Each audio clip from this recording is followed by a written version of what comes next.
In a Montana campground, a little girl is taken as she sleeps. Recalling a similar crime, investigators fear a killer is back.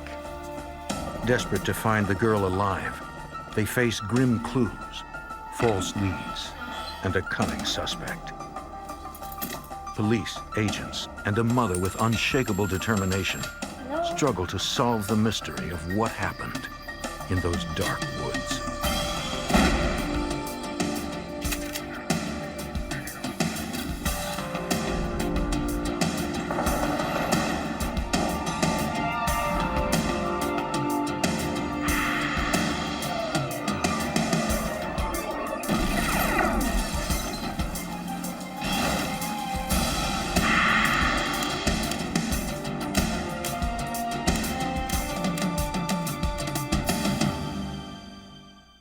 While camping with her family in Montana, a 7-year-old girl was abducted from her tent.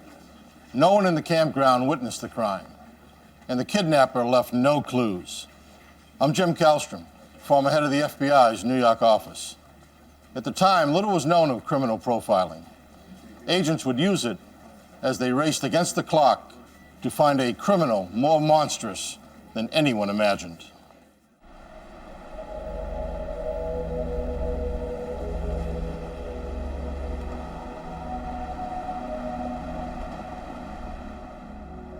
Southwestern Montana, a land of epic mountain ranges and vast prairies. In June 1973, the Yeager family came to Montana from Michigan. Marietta Yeager was excited about her family exploring the West. Bill Yeager, a longtime auto worker, had taken a month off for this once-in-a-lifetime trip. It was 7-year-old Susie's first family vacation. Marietta's parents had also joined them for the trip.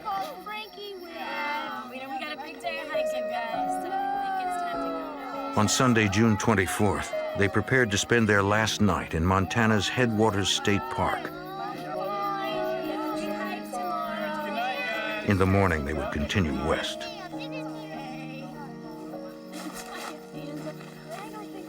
The eldest boy slept in the van, while the 4 young ones had their own tent. All right, tuck yourselves in good, guys. Like every night, Susie wouldn't go to sleep without a goodnight hug and kiss. Sleep fast. Night, night.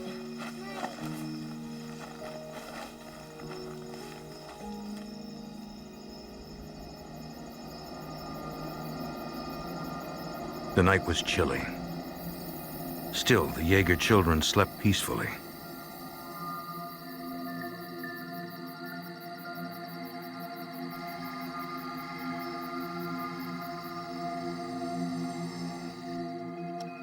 The adults slept in a camper truck a few feet away. But not everyone in the campground was asleep.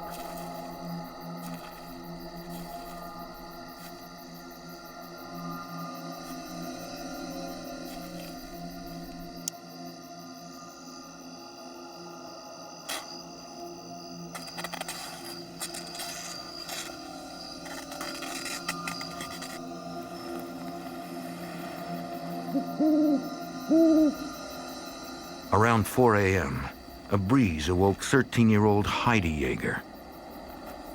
She noticed a hole in the tent. Then she noticed Susie wasn't there. Confused and scared, she rushed to tell her parents. Marietta Yeager tried to understand what her daughter was saying. I just thought that she must be just somewhere around. She's around, she had to go to the bathroom, but at the same time, there's this terror rising in you that, oh, please God, don't let this be true. Don't let this be true. I mean, I can remember wanting to wake up and find out that this is not real. This is not really happening. Then, They saw the hole sliced in the tent. That's when it's like it or not, Marietta, this is reality, and more than she's gone, but someone has taken her. Their hearts sank further when they spotted Susie's stuffed animals in the grass. She was sleeping with them. She always slept with them. And she must have dropped them because she couldn't hold on to them. It made it clear to me that she was taken away by force. Right away, Bill Yeager drove to a phone to call police. Okay, Mr. Yeager, slow down. I need you to tell me what's going on.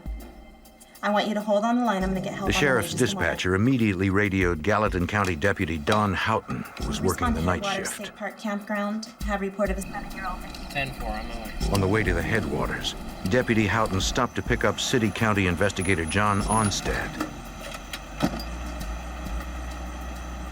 Violent crime was rare in the area, so at first, investigator Onstad thought it a false alarm. We're thinking that it really must be something else, that something like this would not be a kidnapping and it would resolve itself somehow. When the investigators arrived, the Yeager family was distraught. As the Yeagers explained what they could, they brought the investigators to the back of the campsite. That changed everything for Deputy Houghton. And that's when we saw the tent, and that the tent had been slit, and that kind of picked things up a little bit. It was a little eerie. Footprints from the family were scattered around the tent in the damp grass. But investigator Onstad could see one set with a clear direction. I could see the tracks in the dew coming to and from the area where the tent was, going back to a parking area, and the parking area had no vehicles in it. The Gallatin County Sheriff's Office contacted the FBI. 1022, Haugen here. Special Agent Pete Dunbar took the call at the Bozeman Field Office. Special Agent Dunbar. The FBI often joins kidnapping investigations because of the possibility of interstate travel. Got a call on the In any abduction, time is critical, as the chance of finding a victim alive diminishes with each passing hour.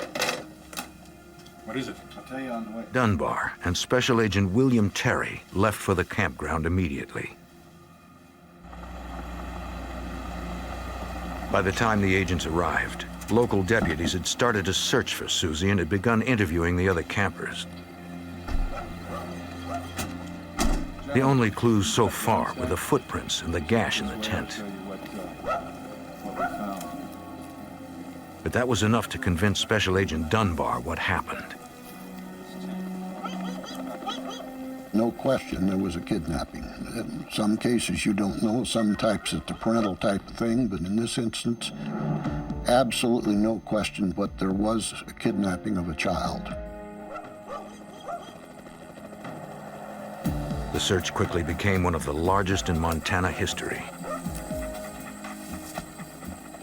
We had helicopters, we used the National Guard flying, we had boats, we had all-terrain vehicles, we had riders out identifying areas of abandoned buildings, old mine sites, anywhere where a person might be located.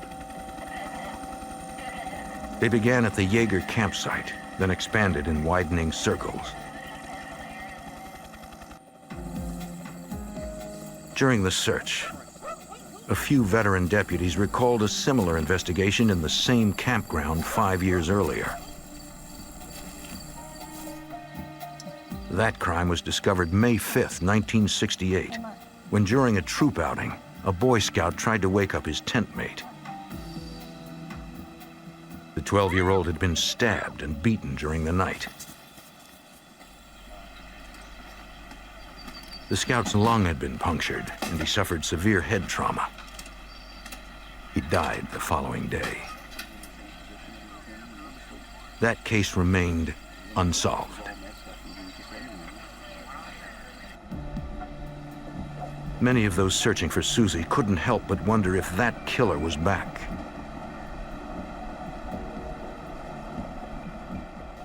While the search of the woods continued, some deputies began tracking possible suspects. Reviewing criminal records, they began with sex offenders living nearby. Those without alibis were asked to come in for lie detector tests, according to Special Agent Dunbar. In the immediate area, there were 3 or 4 absolute prime suspects because of past activities dealing with children. One in particular that was looked at very carefully. The polygraph examiner asked the suspect about the night Susie vanished. Though their use is controversial, polygraphs monitor changes in heart rate, respiration, and perspiration that most people exhibit when they tell a lie. The suspect said he could not remember what he was doing that night. The polygraph results were inconclusive. Hoping for more information, agents sent the suspect to a nearby psychiatric hospital to be interrogated under sodium amytal, often referred to as truth serum. A barbiturate, sodium amytal produces a relaxed state in which suspects become less defensive and therefore more talkative. Under its influence, most people are unable to lie. Once the drug took effect and the suspect relaxed, his memory returned. No, anyone by that name? You never met anyone by that name?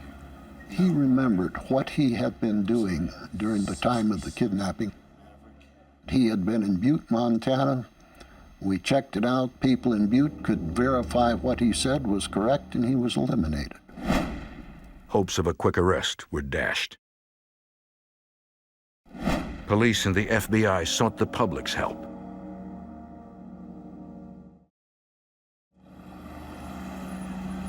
Hundreds of alarmed citizens throughout Montana called in tips. Deputies followed up on each one.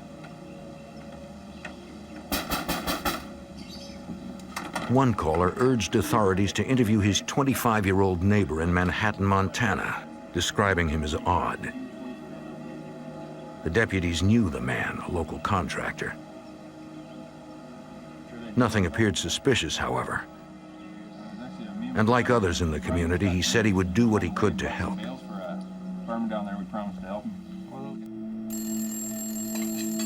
Then, a week after Susie disappeared, a man telephoned the home of a Gallatin County, Montana deputy. Who is this? The deputy's wife answered. Just a minute, let me call her. Hold on. The caller claimed to be Susie's kidnapper and demanded a $50,000 ransom be delivered to a bus station in Denver. To confirm he had Susie, he described a minor deformity: rounded, hump-like nails on the young girl's index fingers. Okay. The woman called her husband, who contacted the FBI at the command center set up at the campground.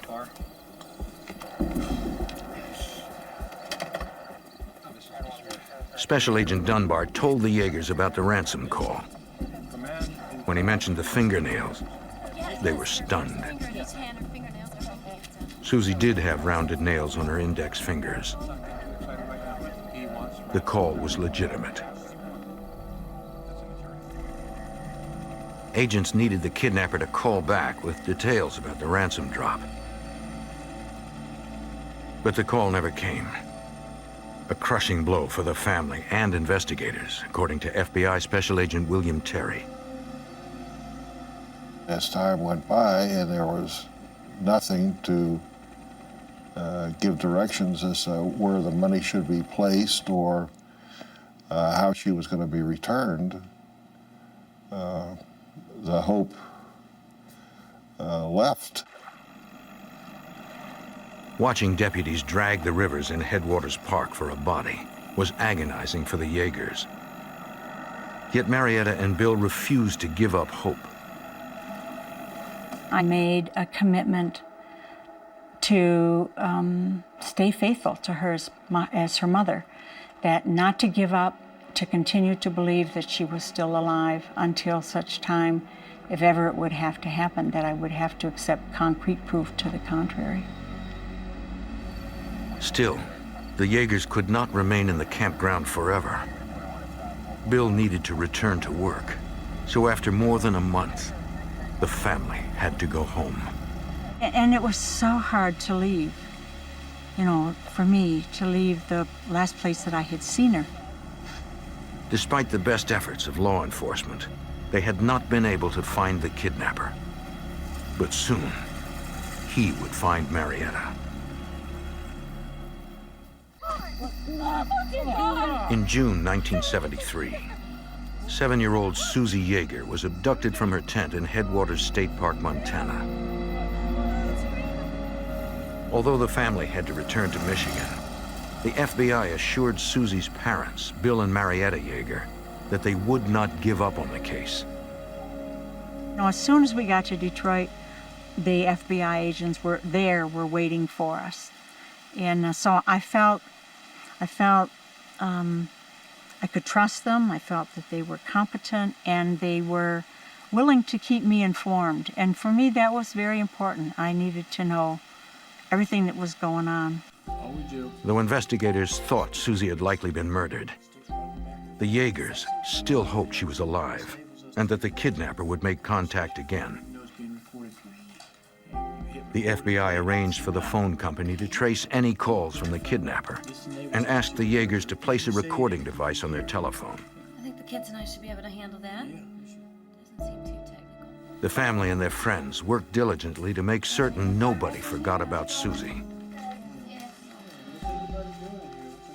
They established the Susie Yeager Reward Fund and printed 10,000 posters, which they mailed to every sheriff's office in Montana and the surrounding states, asking for them to be posted locally. Months passed. Still, the family continued to hope the kidnapper would call. It just sort of became my task to be there on the phone. And only one time did I leave in the beginning, and that was to pick up a son, one of my kids, at a class from which he was supposed to have gotten a ride home, but that didn't show. And so I was out of the house 10 minutes, and the kidnapper called. Following established routine, the eldest son, Dan, who remained in the house, snapped on the tape recorder. Who is this? Would you like to know where Susie is? Dan asked the kidnapper to release his sister. The caller complained that the police and FBI were involved. Yeah? You may think He said he couldn't release Susie without getting caught. Wait, no, don't hang up. Don't hang, no. Seconds later, Marietta came home. Mom, he called. Danny had just hung up the phone, and I could just tell by the look on his face. It was just stricken. He didn't even have to tell me. I knew he had just spoken to the kidnapper. And we had that call on tape, but no way of knowing who it was. Authorities traced the call to a diner in Wyoming. Local officers checked the place, but the caller was gone, and employees did not recall anyone who had been on the payphone. FBI Special Agent William Terry. There was a consensus of opinion at that time that Susie was dead. Yeah. And for some reason, this individual was attempting to torment the Yeager family. Months passed with no new leads or calls. 8 months after Susie's kidnapping, the Gallatin County Sheriff's Office received a report that a 19-year-old woman had disappeared from Manhattan, Montana, 10 miles from the campground where Susie vanished.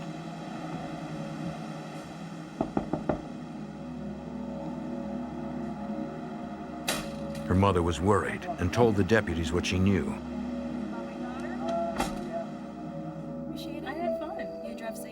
She said that her daughter, Sandra Smolligan, was last seen on February 9th, returning to her apartment around midnight after a night out with friends. Her mother said Sandra's car was gone, and no one had heard from her in days.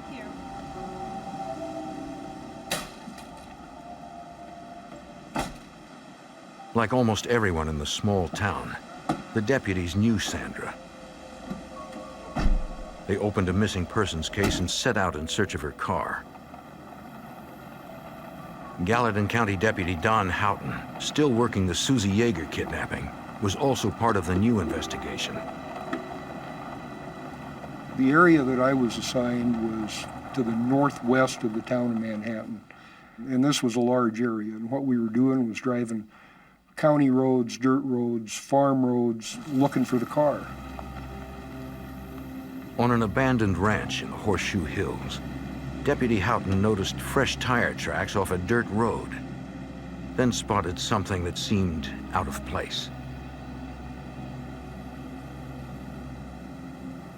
Got out to see what it was, and it happened to be a pair of women's panties.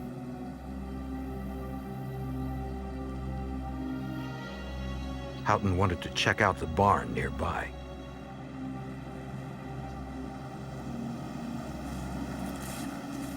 The door was nailed shut.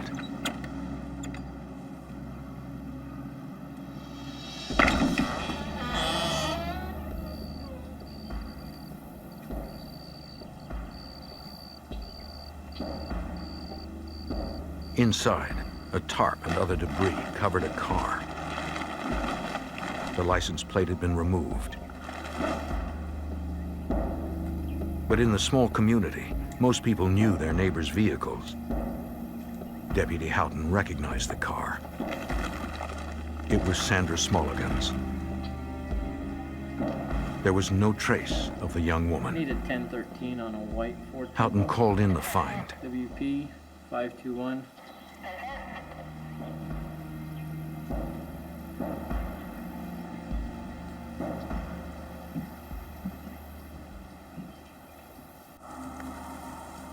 Deputies, sheriff's posse members, and volunteers scoured 5 square miles surrounding the barn. All right, go.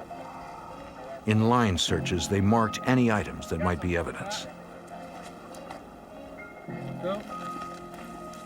2 days into the search, one group investigated a 55-gallon drum they found in a field. Something right here. Can you get a couple pictures? Something had been burned inside. Step back, please. Step back. Among charred wood were bone fragments. And the more we looked, we found bones spread out probably over a 75-yard area, most in very small pieces. They'd been broken up, chopped up, they were burned. In the end, they collected more than 1,200 bone fragments. A forensic pathologist determined they were human, and some were probably from an adult white female. Dental records confirmed several teeth and jawbone fragments belonged to Sandra Smolligan. Investigator John Onstad feared that Sandra's killer might have also kidnapped Susie Yeager. There was beginning to be a connection.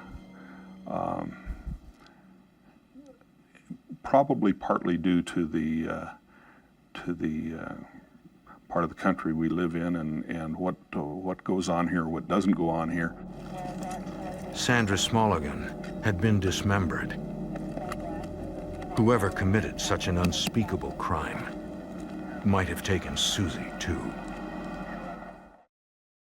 Hey, deputy. 8 months after Susie Yeager vanished from a Montana campground, deputies discovered the remains of Sandra Smolligan at a nearby Horseshoe Hills ranch. Authorities feared a connection. There you go. The investigators working the 2 cases frequently ate lunch together. One resident often joined them, always asking about the cases. David Masterson was an ex-Marine and a well-known local contractor. Some townspeople considered him strange. In the first week of the investigation, Masterson had been questioned about Susie's disappearance. Deputy Don Houghton knew that people who are overly curious about a crime are often involved. On numerous occasions, David would come in and sit with us and eat. Always inquisitive. We were always cautious of what we said around him. But he was always volunteering for a search. Just kept in front of us, I guess. It bugged us. FBI Special Agent Pete Dunbar realized Masterson was familiar with the area where Sandra's body was found. David surfaced as a suspect again because we knew enough about David from before to know that he knew the Horseshoe Hills very well. And also it developed that he had dated this girl, Sandra Smulligan. Investigators asked Masterson to take a polygraph examination. He agreed. I had a great deal of faith in the polygraph. I had had it utilized on other cases before, and invariably was a tremendous tool and never had one where it backfired. During the examination, Masterson denied knowing anything about Susie Yeager's kidnapping or Sandra Smulligan's murder. He confirmed he dated Sandra only once because she didn't want to go out with him again.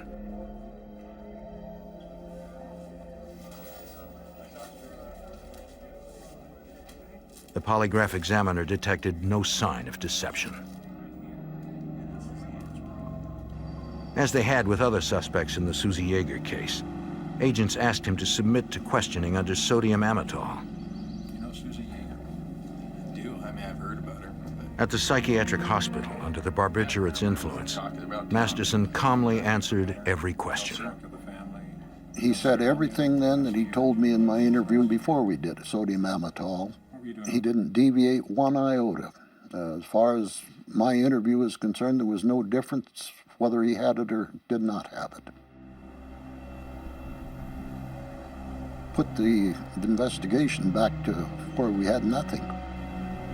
We just ran out of everything. Couldn't have been more discouraged. We didn't know where to go.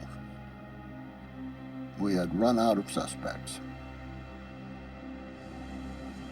In the spring of 1974, the stalled case gathered new momentum after Dunbar met Special Agent Patrick Mullaney, who worked in the emerging field of criminal profiling. Believing he could help, Mullaney asked for the files in the Yeager case. Give us all the interviews you've conducted. Give us all of the results of the investigations you've conducted. And we sat down for days going over all of those interviews, especially what kind of investigation that they were conducting, and we came back with an idea. To the profilers, the nature of the crime, including surveillance and a stealthy abduction, suggested the kidnapper had military training. He must have had the physical strength to carry and keep quiet a 55-pound girl who might be struggling. The profilers believe the perpetrator was a loner, possibly a schizophrenic, who has trouble with the opposite sex. One suspect jumped out again, David Masterson. When we came up with David Masterson as our most likely suspect, we met a whole lot of opposition from the local police department, as well as the FBI agent. And the reason for the opposition was very reasonable. It was simply that he had been a suspect early on, and they had asked of him to take certain truth tests, and David had passed both of them. But a schizophrenic can disassociate from reality to such a degree, he might be able to lie without exhibiting any stress, thus beating the tests. The profilers also made a prediction that the kidnapper would telephone Marietta Yeager on the anniversary of the abduction. We felt that this was such an intimate killer that he had become personally involved in the killing and in the victim and the victim's life and in the victim's family's life, that he would much celebrate this event like a normal person would celebrate an anniversary. To flush the kidnapper out, Marietta Yeager granted an interview to an Associated Press reporter. She said her religious faith allowed her to feel sorry for the kidnapper and that she would like to talk to him to find out why he did it. On the night of June 24th, 1974, 1 year after Susie vanished, Marietta went to bed, knowing that although she needed it, she would not rest.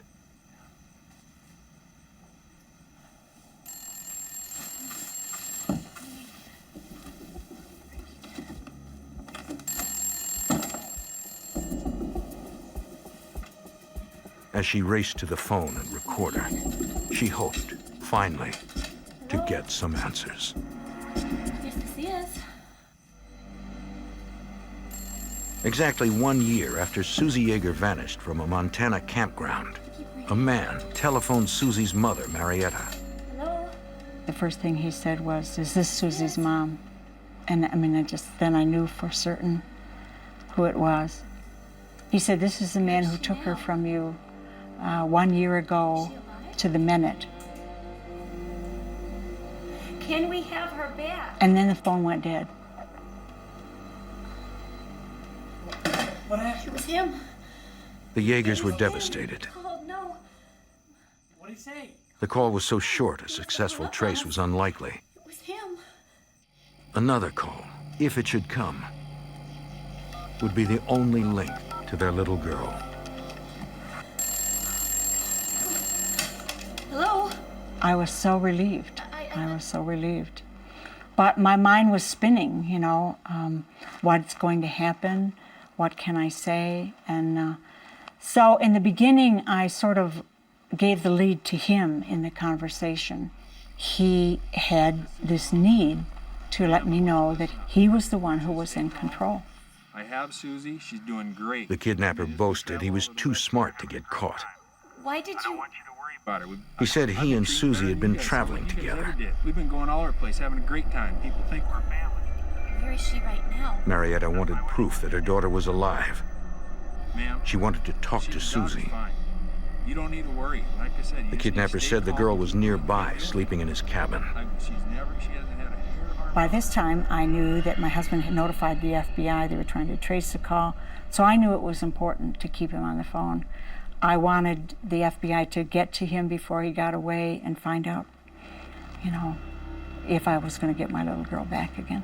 And I will do whatever it takes to As she get her talked, back. Marietta Yeager began to take control of the conversation. Fine with me. She said she had been praying for him. Don't pray for me at all. She said she felt sorry for him. Is she really still alive? Her strength and compassion wore the caller down, according to FBI profiler Patrick Mullaney.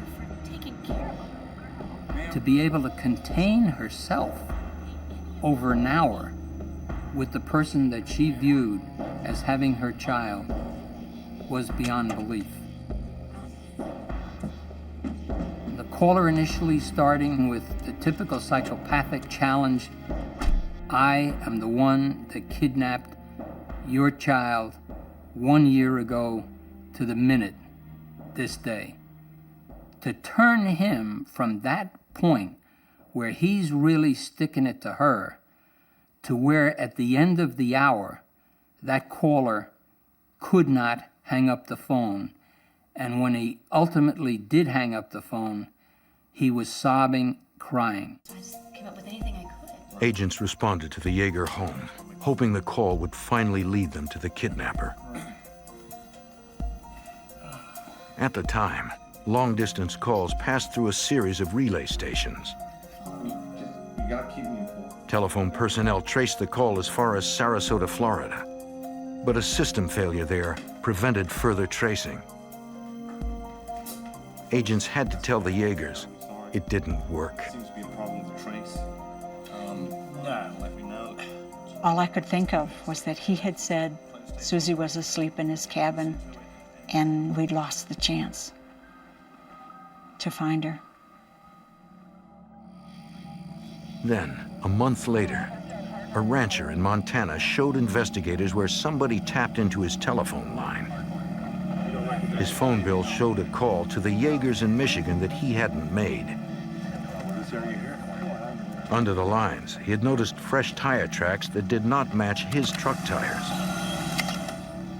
When asked for names of people who knew the ranch well, the rancher said David Masterson used to work for him.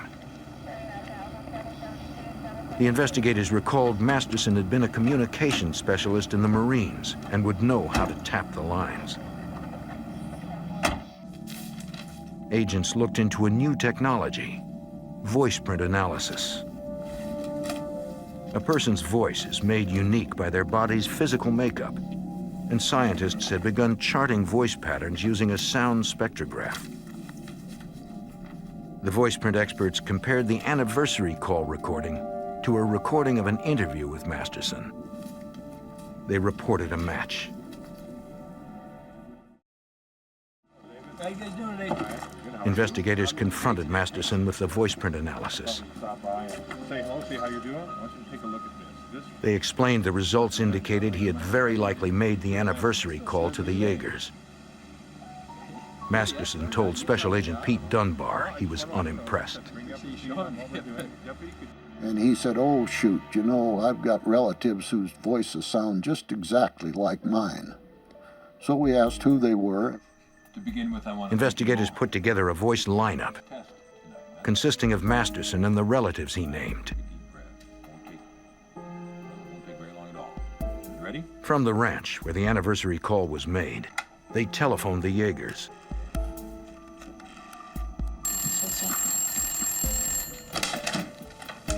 Yes, it's Marietta. Hi, Pete. Yeah, we're ready.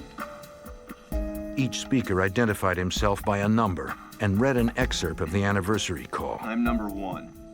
Is this Susie's mom? We went to Lakeside Park in the Southern California Zoo.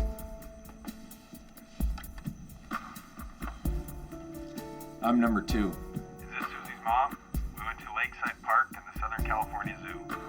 As soon as I heard the second one, I knew that that was the voice that I had heard.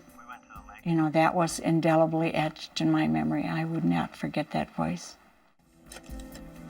It was more circumstantial evidence, but still nothing concrete. Yes. Hello, Mrs. Yeager. Investigators wanted a confession. Yes. We came up with the notion that the only thing that would bring him off target and motivate him to do something that might betray himself ultimately was to put him into a direct confrontation with Marietta Yeager. We requested Marietta Yeager fly all the way back out into the Bozeman area, an area which had nothing but dark memories. Marietta had always believed that she and Susie's kidnapper would meet. I felt this must be the opportunity. So I was very grateful for the opportunity to come out and say to him face to face and not just to a voice on the phone that I had forgiven him. She's an extremely strong person, very different from any victim's mother that I know. And her forgiveness, well, frankly, I think is very much different. Very much different. I know she feels strong about it, and I'm not sure I agree with her. On the morning of September 12, 1974, Marietta Yeager and David Masterson met at his attorney's office. Something in the depth of me knew that this was the man.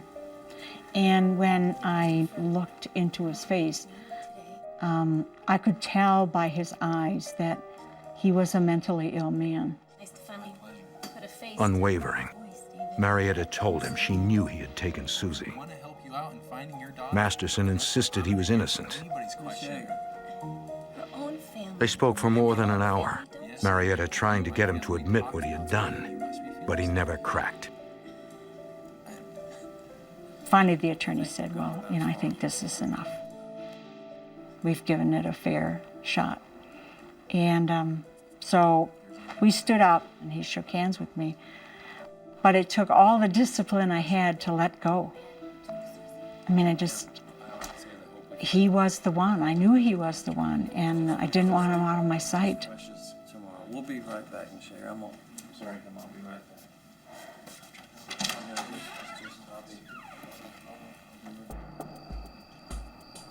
To keep the pressure on Masterson, Gallatin County deputies put him under 24-hour surveillance. They made no effort to hide the fact that they were watching. The surveillance seemed to amuse him. But on September 24th, the suspect slipped away, according to Deputy Don Houghton. The team of officers that watched him go into his house, but he didn't come out the following morning. It got to the point that we actually went and knocked on the door, somebody did, and nobody home. We started looking everywhere we knew David frequented, went to his job sites, and there was no David. While authorities were searching for Masterson, a man called the Jaegers. It was exactly 1 year after the kidnapper had called the first time when Marietta was out. The caller identified himself as Mr. Travis. Stop playing games with us, David. But as soon as he got on the phone, I knew it was his voice. What he was trying to convince me and the FBI that the real kidnapper was somebody in Salt Lake City, Utah, and not this person, David, who's being considered as a prime suspect here in Montana. He said he could prove that Susie was alive by putting her on the telephone. Your daughter's okay? Well, then listen to this. He's a nice man, Mommy. We are having fun together. He takes me lots of places. Well, I knew it wasn't Susie's voice. Susie never called me Mommy. She always called me Mama. Then my fear was that he'd bribed a child to speak those words, and that in his sick mind, this child would become Susie, and that he would harm this child, too. David, that's not When Marietta kept calling him David, he began to unravel. I told you my name was Travis. He blurted out information Marietta discussed with Masterson in Montana. Yeah, Things only David would know. I can prove that I have her. And so he totally incriminated himself. And when he realized what he did, he said, "You'll never see your little girl alive again." And he slammed down the phone. Marietta called the FBI. And authorities traced the call to a Salt Lake City motel room, more than 400 miles from Masterson's home. But by the time they arrived, he was gone.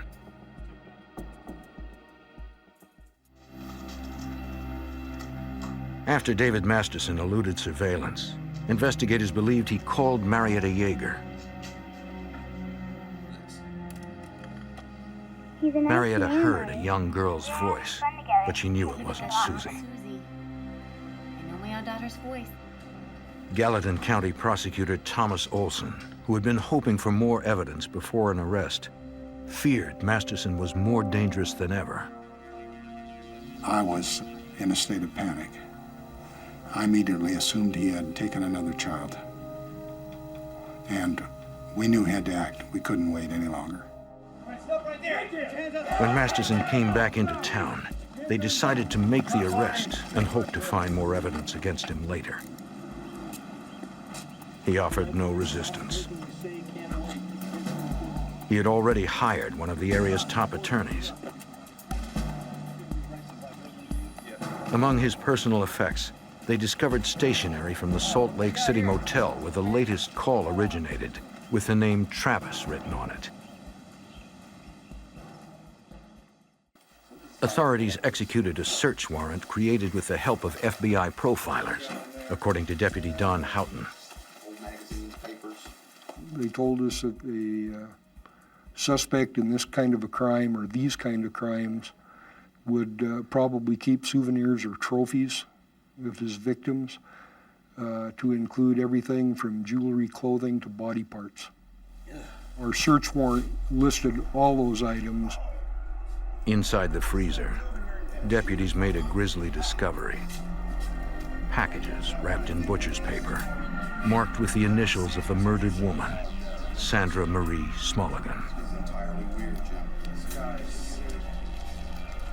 Then, they found a human hand with 2 severed fingers clutched in its palm.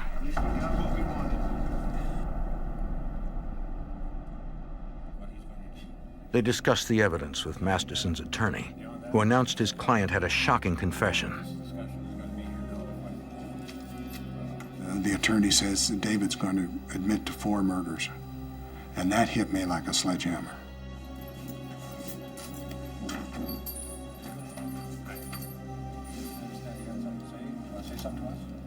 Masterson told them about the 4 killings.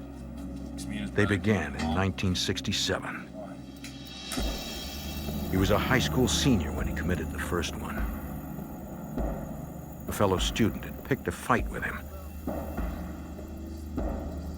One day he spotted the student's brother fishing with a friend. He killed the student's brother for revenge.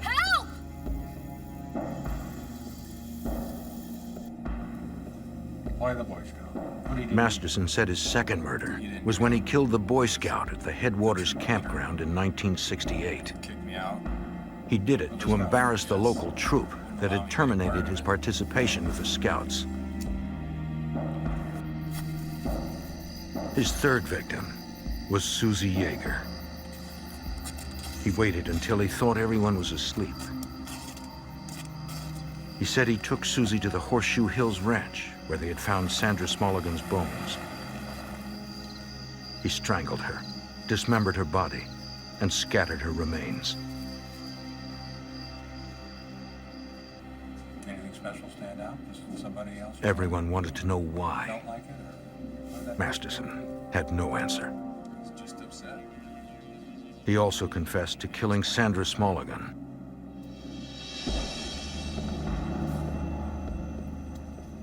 After she refused to see him again, he broke into her apartment. Sandra, I want you to keep your mouth shut. Listen to me. Keep your mouth shut. Don't move. You'll be all right. His plan was to abduct her. But when he covered her mouth with duct tape, he inadvertently covered her nose, too. If you don't move, it'll all be over here. As he packed her clothes, Sandra Smulligan suffocated. Sandra. At the same ranch, he dismembered her body, then incinerated the remains over a fire of cedar shingles and spread her bones among Susie's. It was late. I mean, I think it was like 3 a.m. And my lasting vision of David was that as he confessed to 4 murders, he seemed to shrink smaller and smaller in stature and size. And so at the end, he was a shell of a person. Thanks, sir. Deputies returned him to jail, but he never made it to trial. Although prosecutors told them they would not seek the death penalty, David Masterson hanged himself with a towel hours after he confessed. A bank is robbed. There are no witnesses. Its president is missing without a trace. When a body surfaced, the criminal investigation grew deadly serious.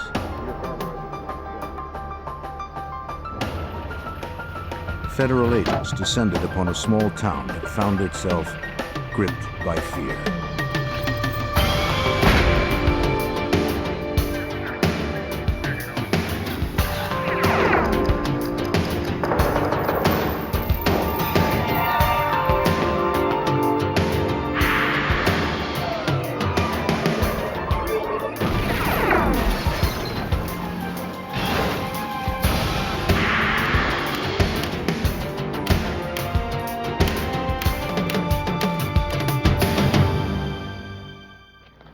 the small community of Noel, Missouri discovered their bank was robbed, they were shocked. When the bank president turned up missing, they were outraged. But things aren't always as they first appear. And when clues began to surface, the facts were more terrible than anyone could have guessed. I'm Jim Kallstrom, former head of the FBI's New York office. For federal agents, the Noel bank robbery became an intricate case in modern forensics and dogged determination.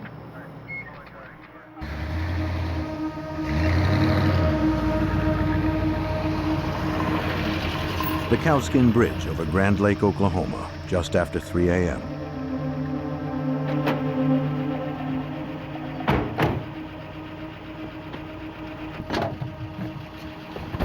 The lake is popular for fishing and boating.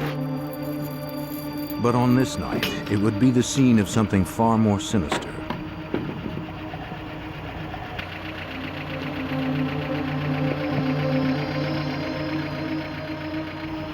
A gruesome crime, meticulously planned and executed. A cold-blooded murder that would shatter the tranquility of the nearby town of Noel, Missouri. No! No! No!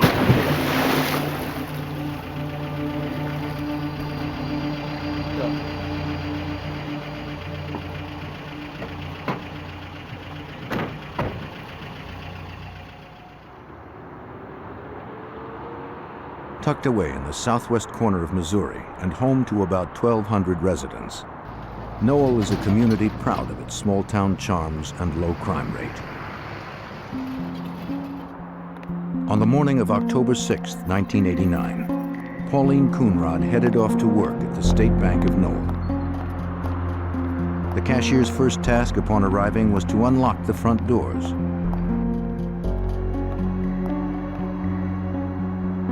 But Coonrod found the doors already open. She thought perhaps the bank president, Dan Short, had arrived early.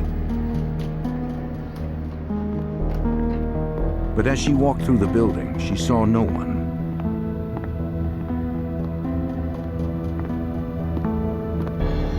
Within moments, Coonrod realized the vault had been robbed.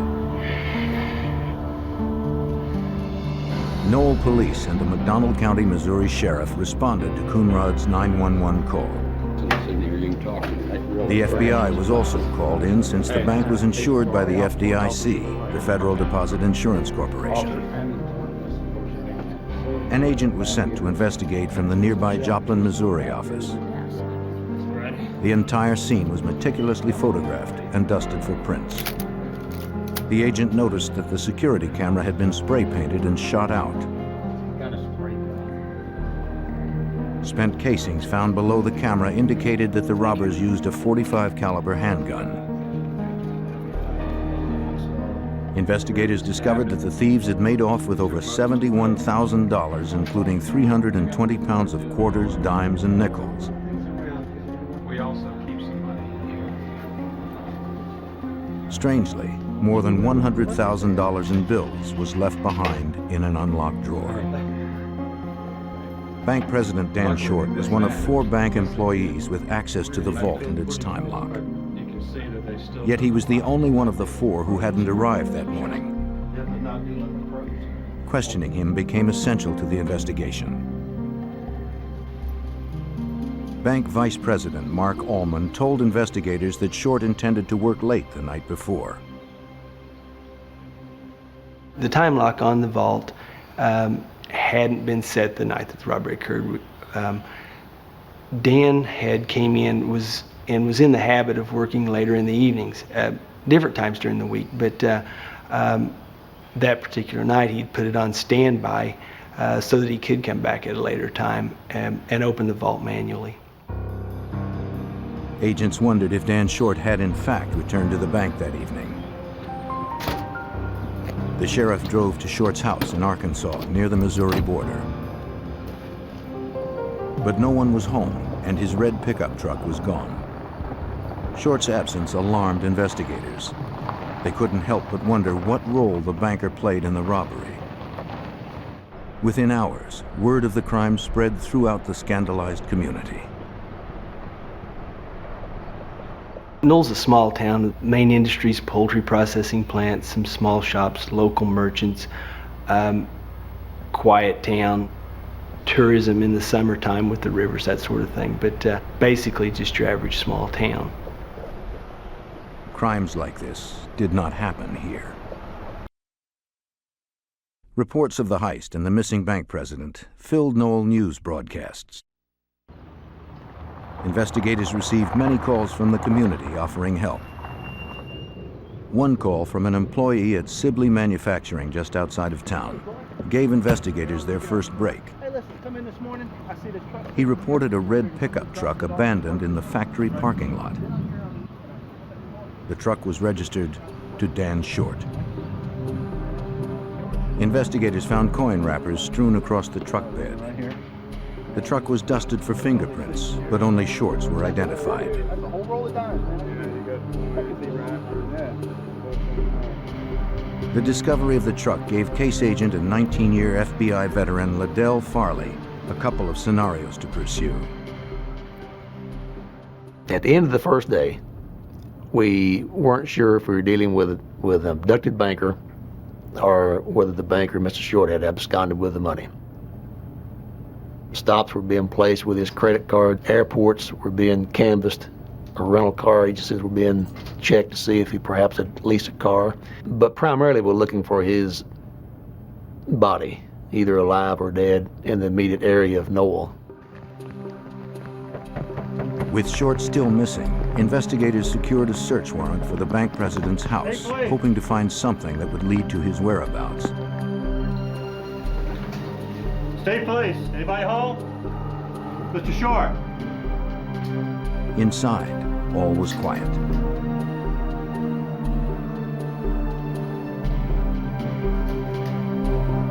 Trooper, look here a minute. In the kitchen, they discovered an overturned trash can, suggesting perhaps a struggle.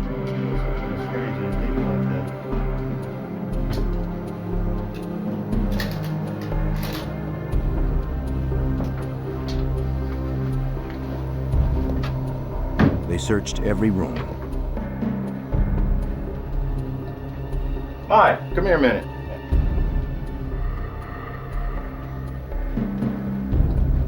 By the bed, they found Short's glasses on the nightstand. He never went anywhere without them. Let's get some light on in here. See, I think that's just It appeared that the banker had left in a hurry.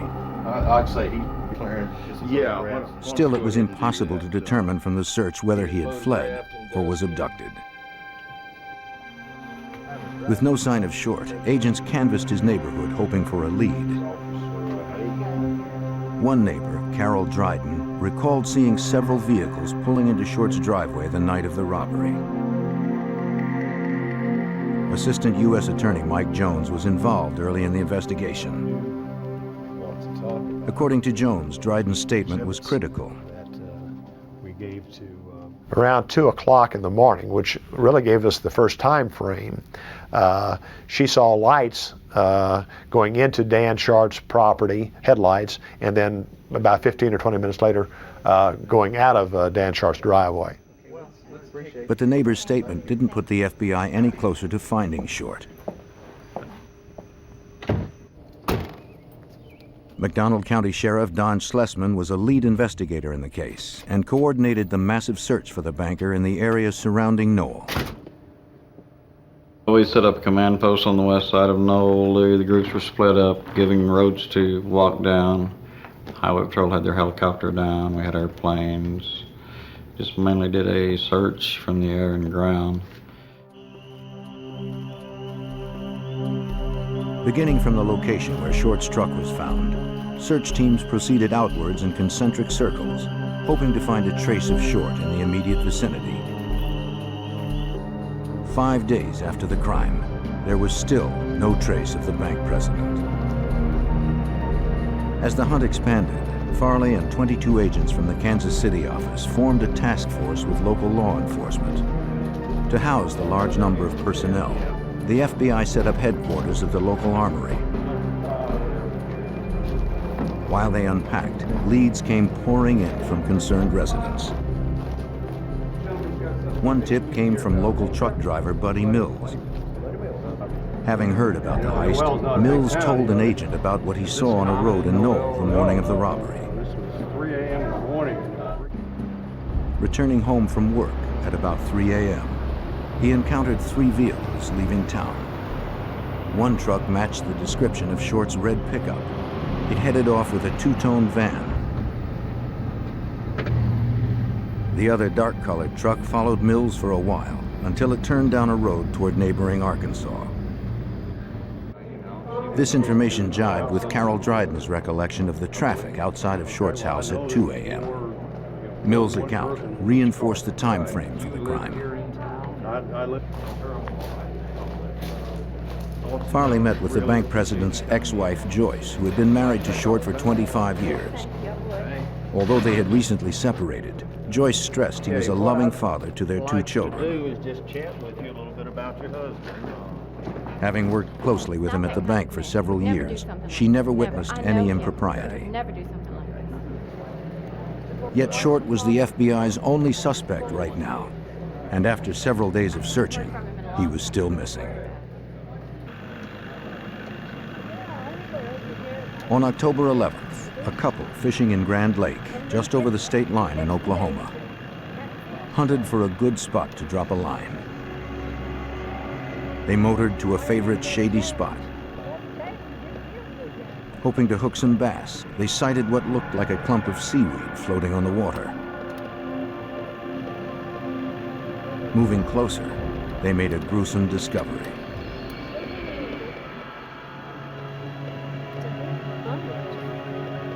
Just under the surface, they saw the head and arms of a submerged body.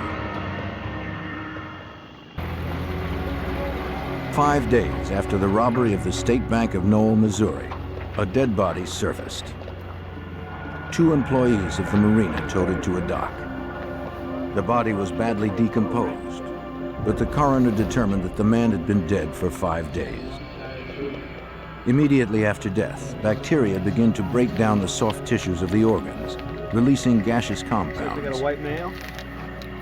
After a few days, the gas fills the corpse and can lift the submerged body to the surface. Sheriff Don Schlesman recalled the bloated remains lifted additional weight from the bottom of the lake. He had the chain tied to him in a concrete block and part of a chair. And it was a pretty gruesome sight, really. A corpse will float until the skin tears, releasing the gases. Then the body will sink back to the bottom. If the boaters hadn't seen the body that day, it may have never been found. The time of death was later determined to be consistent with the time frame of Dan Short's disappearance. The sheriff found a wallet in the victim's back pocket.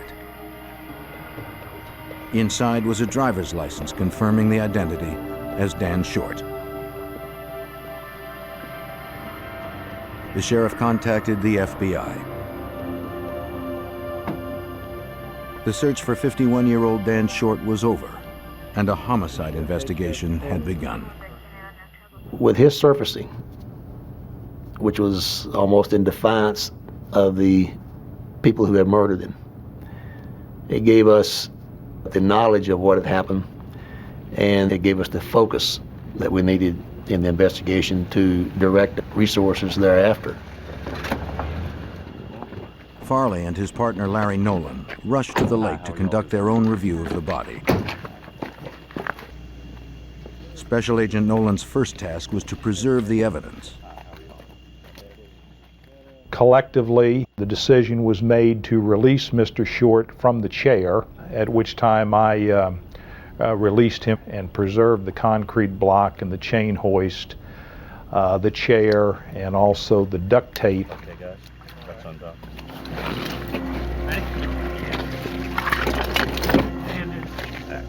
With Short's corpse freed from his death trap, the coroner removed the body. The medical examiner determined the probable cause of death was drowning. The chair with the block, chain hoist, and duct tape were examined and photographed by investigators before being sent to the FBI lab in Washington, D.C.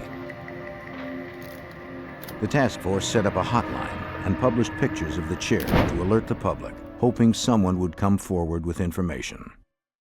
It was clear from examining the chair and the apparatus, so to speak, that was attached to it, and the location of Mr. Short's body, that he had died a horrible death.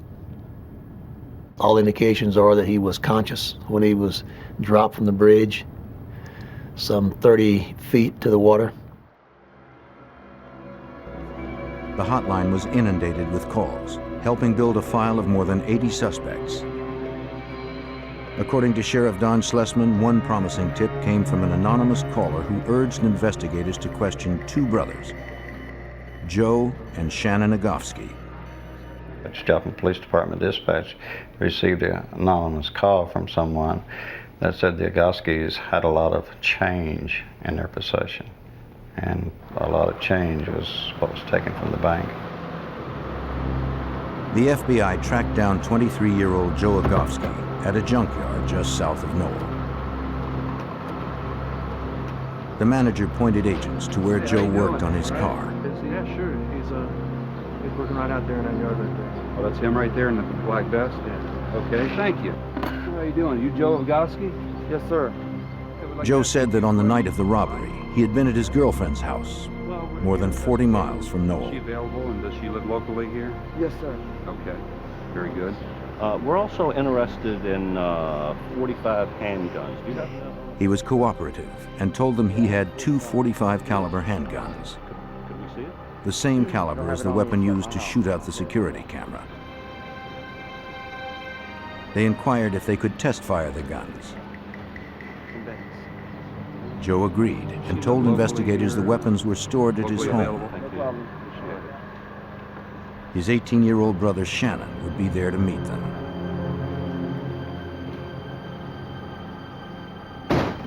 And your brothers? Is this? When the agents arrived, Shannon Agofsky showed them where the guns were kept. Shannon told investigators that on the night of the murder, he was at his mother's house, where he was still living at the time of the crime. All right. It's going to be all right if we take these downtown? After firing both guns, agents sent the shell casings to the FBI lab. Examiners there would later determine that they did not match those found at the bank. To lead Agent Farley, it was a dead end. Both expressed their willingness to help the investigation if they could. Both had alibis for the evening of the crime. Given these factors, our attention was directed elsewhere with other suspects, as both the Agofsky brothers appeared to be not involved in this crime. Back at Grand Lake in Oklahoma, where Short's body had been recovered 2 days earlier, resident Rowdy Foreman was out fishing with his son and daughter when he made a curious discovery along the shore. We came across a wooden dowel, a brace, if you want to call it that, and it was just out of place. Alongside the chair part, Foreman also found a piece of duct tape. Having seen pictures in the newspaper, he believed it may have been from the chair found with Short's body. He sent his son to fetch plastic bags from his house in order to preserve his find.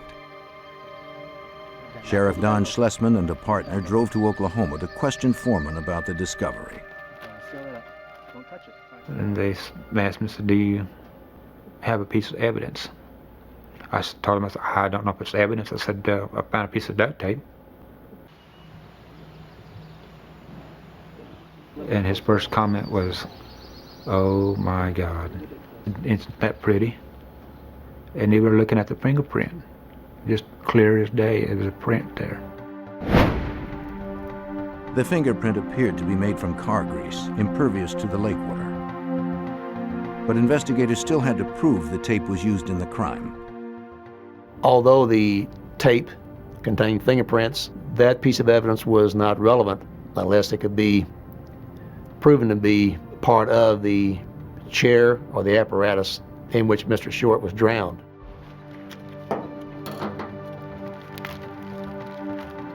To prove that, FBI examiners would have to match the glue and strands from the torn piece of tape with the tape found on the chair. But that would take weeks. Until then, the FBI and local investigators still had no prime suspects for the crime. A week after the robbery of the State Bank of Noel, Missouri, and the brutal murder of its president, Dan Short, the FBI had recovered Short's body, the murder device, and a possible fingerprint from a nearby lake. Investigators fielded calls from residents who were willing to help, but also afraid to do so. Due to the manner in which Mr. Short was killed, although the local citizens were very concerned and wanted to be helpful, some were reluctant to do so out of fear. Therefore, some of the witnesses did not come forth.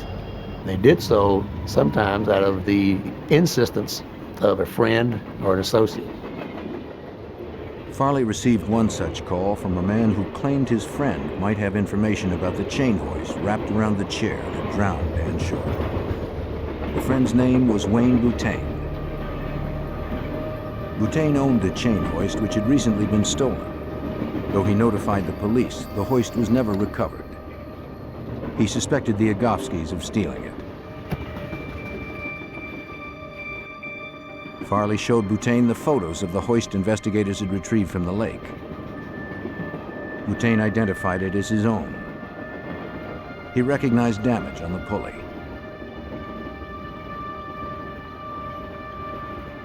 He'd last seen the apparatus at Sheila Agofsky's house where he had once lived. Boutain agreed to take a polygraph test and passed it.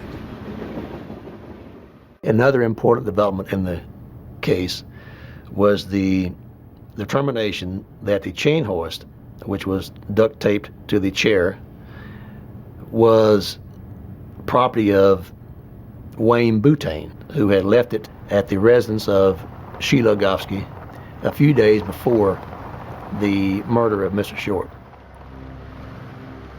On the strength of Boutain's statement, Farley decided to question the Agofskys again. Driving up to their mother's house, he noticed an old van in the front yard. It closely matched the description of one of the vehicles Buddy Mills saw the night of the bank heist.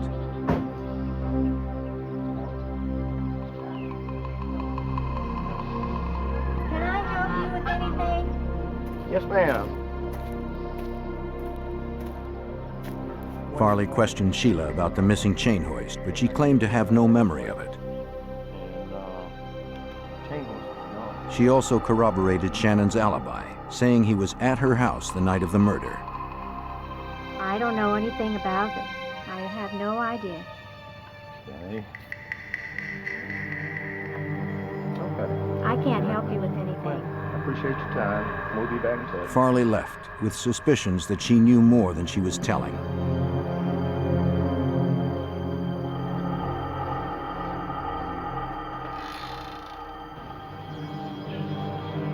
He asked the brothers to give their fingerprints, hoping to match the one found on the duct tape. Joe Agofsky complied. When asked about the hoist, he told Farley he remembered seeing it at his mother's house, yet he didn't know what became of it. A few days later, Farley returned to Sheila Agofsky's. I'm Special Agent Farley. There he found Shannon with a friend by the name of Gant Sanders. Having secured Joe's fingerprints, Farley tried to convince Shannon to give his as well. Set of his fingerprints. It'd make things a lot easier. Possibly get you out of some trouble. Joe Agofsky was very cooperative and produced his fingerprints upon request without hesitation, while Shannon was evasive and hesitated to. Gant Sanders watched cautiously. Shannon echoed his mother's story, proclaiming he had no knowledge of the chain hoist. I'll be seeing you guys later. He eventually promised Farley he'd come down to the police station to give his prints, but he never showed. Although Farley had initially dismissed the Agofskis as suspects, he took note that Shannon and Joe's memories of the chain hoist were conflicting. Now, he decided to take a closer look into their background. Researching the family's financial records, Farley discovered that 9 years earlier they had received money from an insurance settlement after their father died in a plane crash. Popular opinion was that their money was still plentiful, making them unlikely candidates for bank robbers. But Farley learned that wasn't so. While they had all received a considerable sum of money, as of that time, Joe had spent his.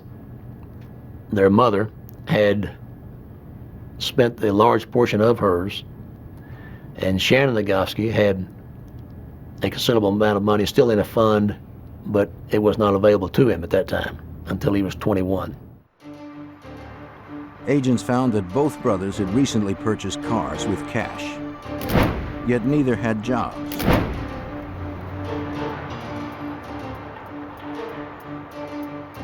Investigators also determined that 18-year-old Shannon had spent more than $5,000 since the heist. Although the Agofsky brothers' spending looked suspicious, Farley still had no solid evidence linking them to the bank robbery and murder. Revisiting crime reports and witness statements, he made a new connection. Truck driver Buddy Mills said he had seen 3 vehicles leaving Noel on the night of the robbery. That meant there was a possible third suspect out there. If 2 of the vehicles were driven by the Agofsky brothers, then perhaps the other was driven by one of their friends. Farley recalled the young man he met briefly on the Agofsky's porch the day he questioned Shannon, Gant Sanders. Sanders had recently become Shannon's roommate. Farley tracked him down at a junkyard. The closest associate that we could identify of both Shannon and Joe Agofsky was Gant Sanders. It was learned that Gant had been good friends with both Joe and Shannon, both prior to and after the robbery and murder. But Sanders said he knew nothing about the robbery and murder, although he offered no alibi for the night in question. Farley decided to question Shannon again,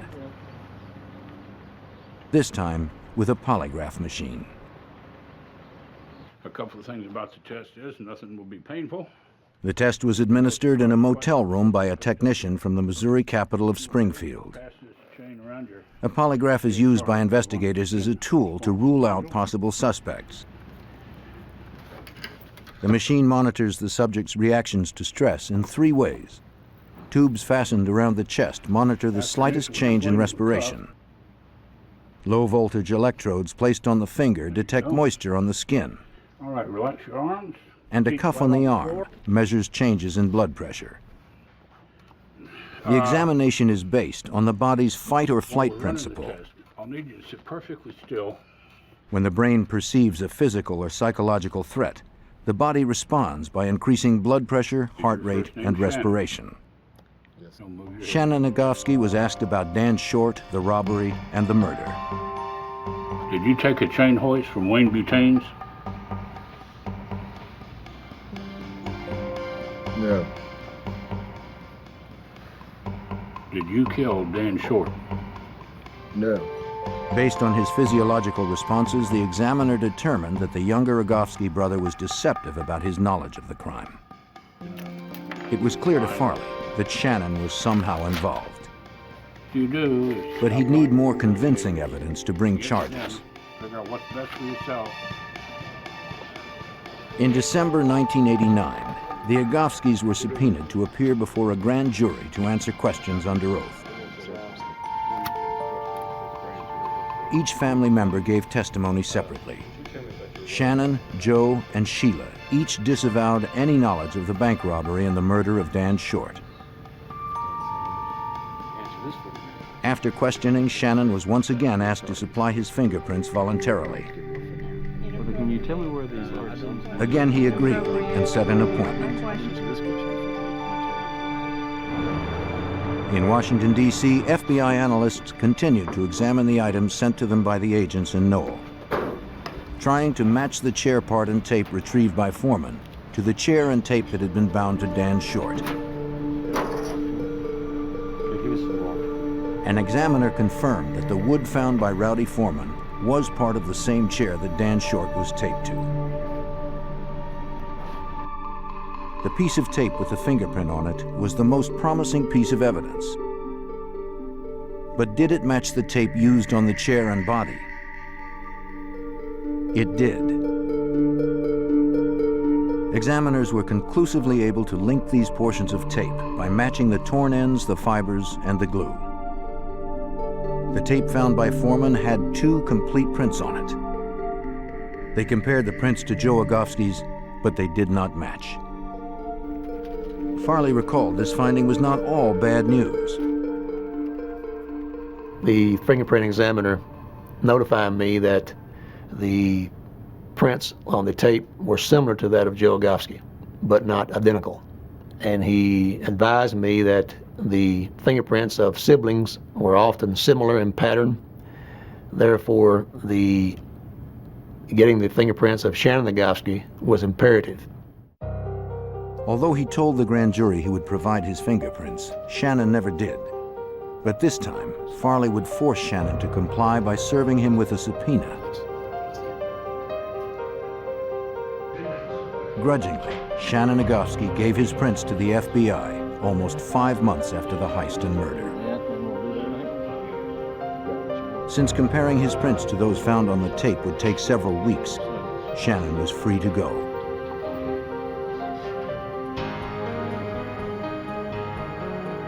But Agent Farley did not remain idle.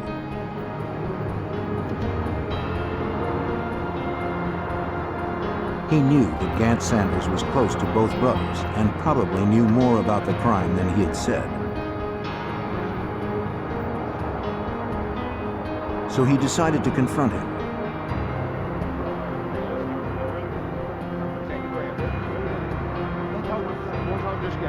He told Sanders that if he was innocent and had knowledge of the crime, he should cooperate with the investigation. But if Sanders was knowingly protecting the Agofskys and they were convicted of the robbery and murder, Sanders would be jailed for aiding and abetting. Worse, without a solid alibi, he was still under suspicion of the crime. But Sanders revealed nothing. He remained faithful to the brothers. Farley thought that perhaps Sanders was hiding his guilt with his silence.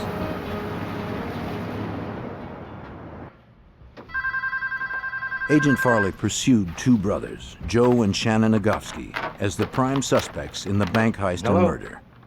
Joe's fingerprints had been compared to the 2 found on the duct tape from the murder device. His did not match. As investigators waited for results on a comparison with Shannon's, additional partial prints were discovered on the tape.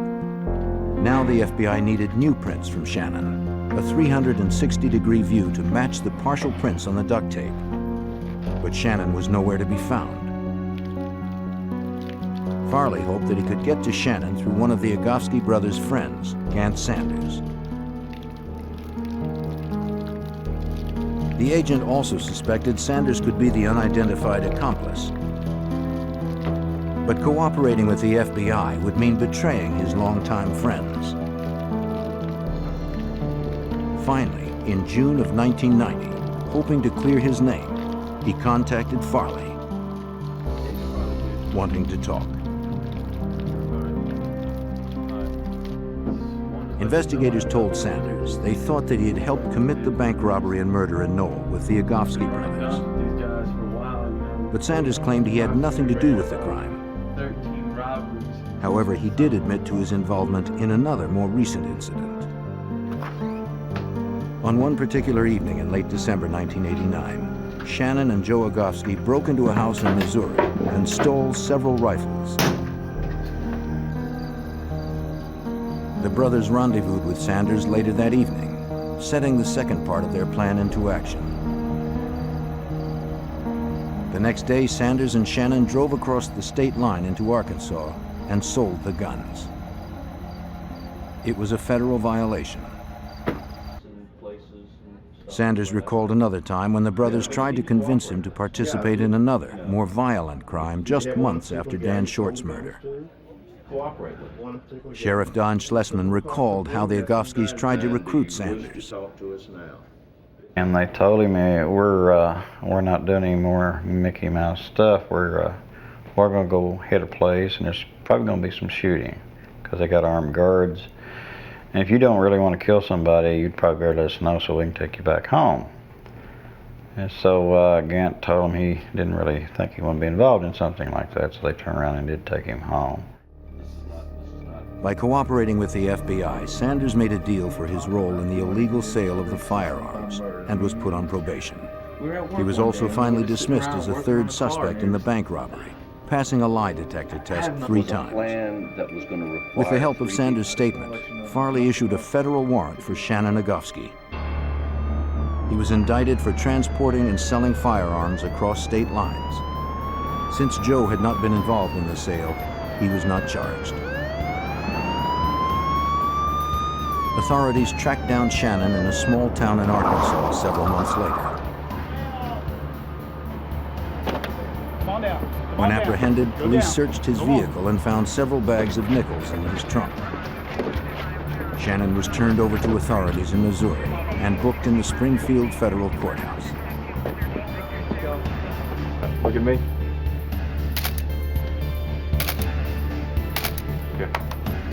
While being processed, Farley acquired the set of Shannon's fingerprints examiners had been waiting for. The FBI lab needed a front and back view of his prints, hoping to match 2 partial prints found on the duct tape used in the murder of Dan Short.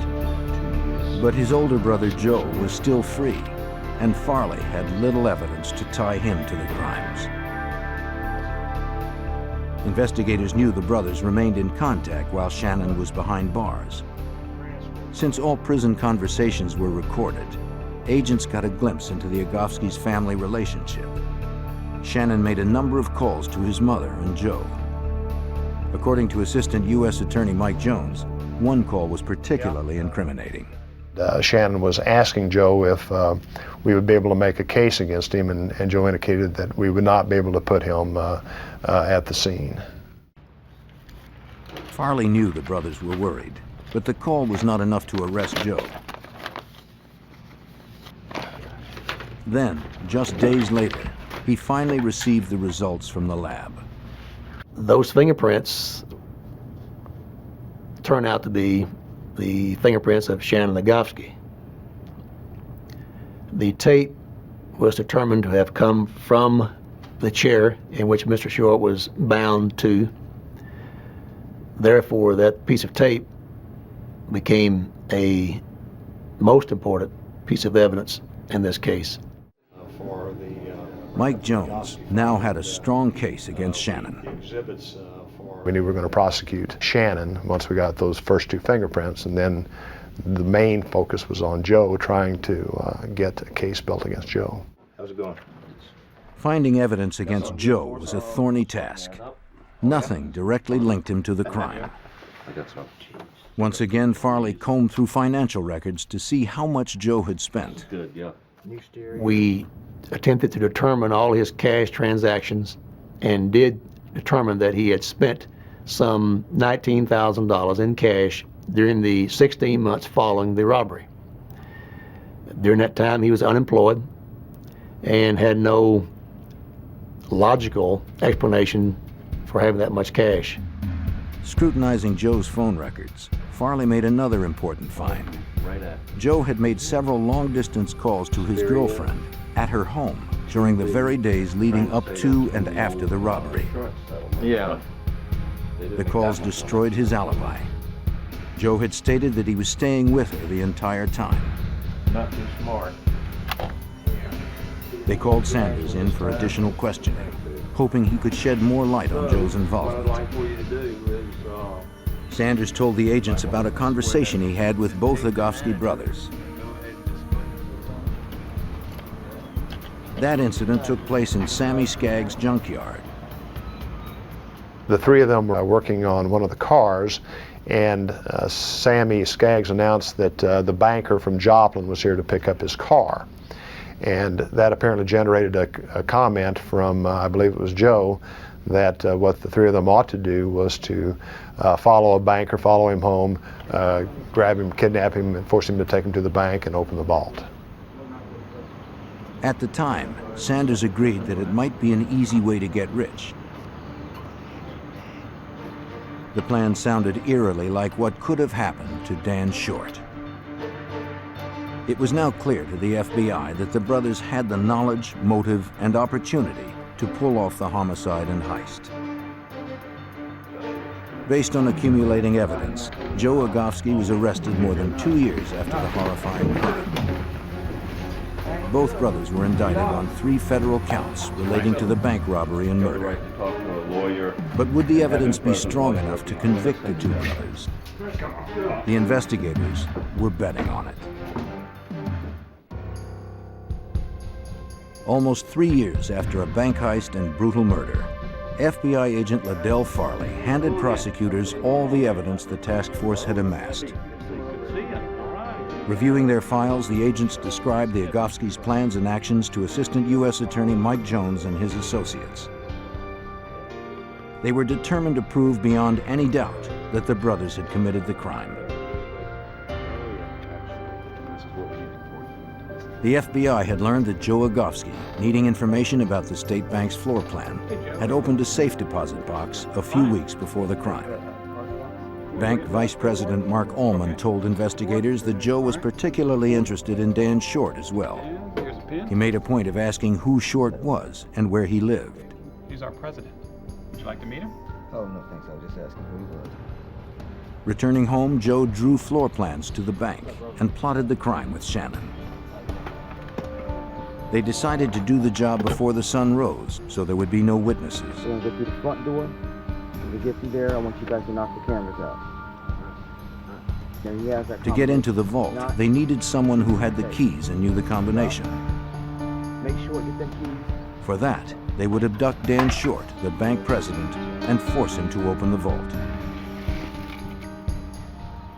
Afterwards, they needed to make sure he'd never talk. Don't give that combination up. They thought it would be easy money. Life would be good with their new fortunes. Let's get these guns clean. In the early hours of October 6th, Joe and Shannon Agofsky put their plan into motion. Acting as a lookout for them was an unidentified accomplice who drove the blue Chevy pickup. It was the same vehicle neighbor Carol Dryden recalled seeing around Short's house a week before the kidnapping. The brothers loaded their mother's brown and tan van with the equipment they would need to commit the crime. At around 2 a.m., they arrived at Dan Short's house, a brief trip across the Arkansas border.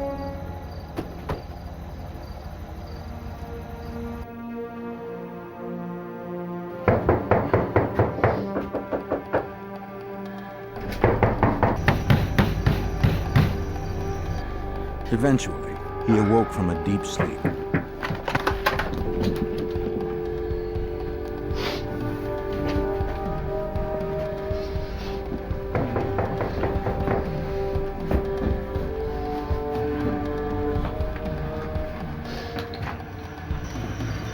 The intruders would be the last people he ever saw. Get out of here.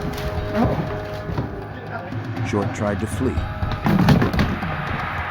but he had no chance against the brothers and their accomplice. Oh my God. What key? They threatened to kill him unless he turned over his keys to the bank. Hey, leave me alone. I haven't done shit. Silencing him, the intruders dragged Short outside. The terror continued as Short was stuffed into the front seat of the van.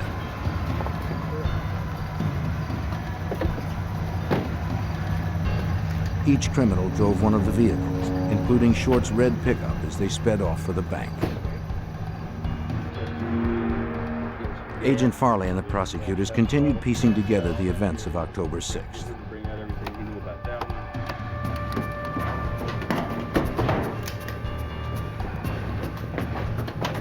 The Agofskys and their accomplice pulled up to the bank, only a brief drive from Short's house. With their captive in tow, the robbers quickly opened the bank's front door and ran in.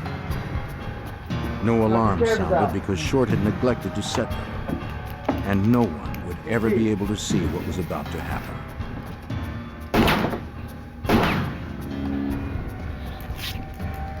Let's go to that desk. After ripping the duct tape off his mouth, they pulled Short over to his desk and retrieved the keys to the safe.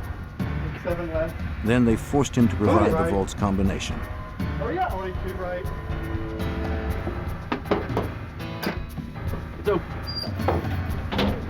Once inside, they grabbed all that was in reach Get him out. Get out. Move and now. dashed away. Go. I'll blow your head off. Move it. They dumped the loot in the truck. Afraid for his life, Short complied with their every demand. But the assailants pistol whipped him and knocked him out. On the way out of Noel, Buddy Mills crossed paths with the brothers. After he passed the intersection, the three vehicles sped off, the first two heading toward Grand Lake.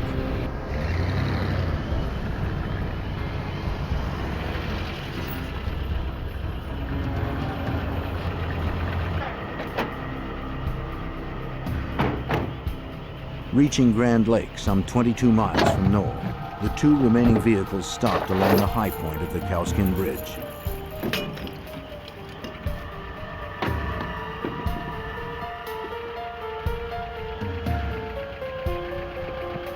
Here, Shannon and the unknown accomplice prepared to kill Short by drowning him. In his haste, Shannon took off his gloves to secure a portion of the tape. Stop. Shut up. And unknowingly left greasy fingerprints behind. Stop. What are you doing? Shut up. Stop. Don't do this. Then the two attached the stolen chain hoist. I'll do anything. Anything you want. When they finished, they lifted Short above the lake. Oh, no. No.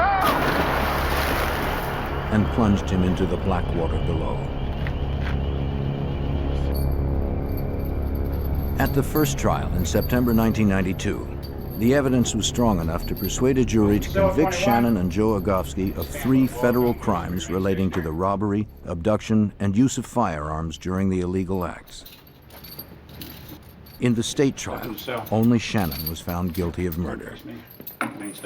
Though the unidentified accomplice was never found, it was determined that the Agofsky brothers were the masterminds and principal perpetrators of the crime.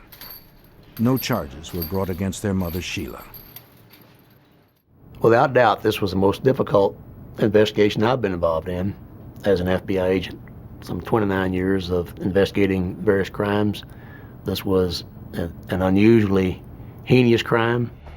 Today, Joe and Shannon Agofsky are serving life sentences with no chance of parole. For his cooperation, Gant Sanders served the remainder of his firearms charge on probation.